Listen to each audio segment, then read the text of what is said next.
road a week ago, the Bismarck State women responded with a win against DC Bottineau. Today, they get the first place North Dakota State College of Science. NDSCS sits atop the Mondac Conference standings. These two teams haven't seen each other yet this year. NDSCS hasn't lost in Mondac play this season. Let's start things off simple. Kate Zimmer gets the pick, and she gets a friendly bounce as well. 9 points for the Mystic freshman. She plays volleyball for the school as well. Same spot, same player. Zimmer dumps it off to Harris Beauchamp. She's good for more than setting picks, everybody. Way back there, and the three is good. Number 12 had 28 today. After that, a little too close for comfort for me, but Kaiten Piercy gets open and an easy two. She had 17 off the bench this afternoon. NDSCS, they're not first place for nothing. They come back in the second half. Demi Van Hills calls bank on this three. Wildcats cutting into that big BSC lead down to 12. Mystics keep the lead with some defense. Beauchamp with the rejection. Get that out of here. Big day for her. 16 rebounds and a couple of blocks on the day to go with all those points. BSC wins 93-88.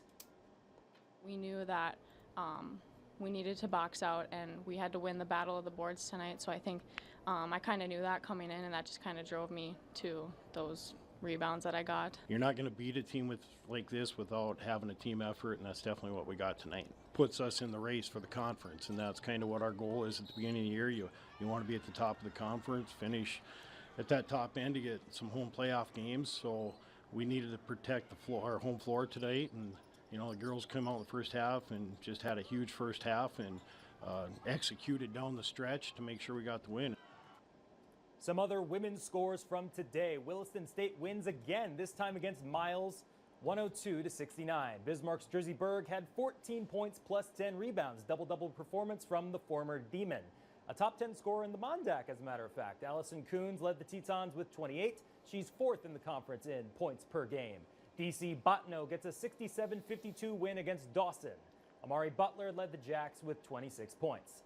United Tribes falls in a close one to Lake Region, 75-73. Natalie Dakota led the Thunderbirds with 26 points. Aliana Lawrence chipped in with 18. The Bismarck State men also beat DC Bottineau on the road after losing to Williston State. Mystics sitting in the bottom half of the Mondac standings, and NDSCS not too far off from the first place spot. These Wildcat men always seem to give the Mystics quite a game. How about the Lithuania man, Nidas Paluskas, from deep opens the scoring for NDSCS. I need a better abbreviation for these guys. BSC, they have some shooters too. Number 3, 4-3, Jackson Birmingham shot that one all the way from the Sunshine Coast. And I really liked this passing from the Mystics in the first half. Javier Segrets with the dish to the Fargo man, Carter Zeller, 2 for BSC. Now, folks, turnovers can be killer. Jonathan Calmise from the Wildcats with the steal and, of course, the score. NDSCS wins 86-80. Some other men's action from the day. United Tribes wins 95-87 against Lake Region. Houston Davis scored his 1,000th career point in that victory. Meanwhile, the Teton men beat Miles. In men's hockey this evening, Minot State beats UMary 6-2 to finish off the series sweep. Marauders fall to 0-6 against the Beavers this season. Williston State falls to DC Bottineau 7-1. And last but not least, in women's hockey, Minot State finishes off a sweep of number 8 Niagara. Paige Kozak scores her 13th goal of the season, and Marley Rutherford popped in her second. Meanwhile, the Frost back to their winning ways after a 3-game losing streak. They beat the Boston Fleet 5-2. Kendall Coyne Schofield tallies 3 points on the day.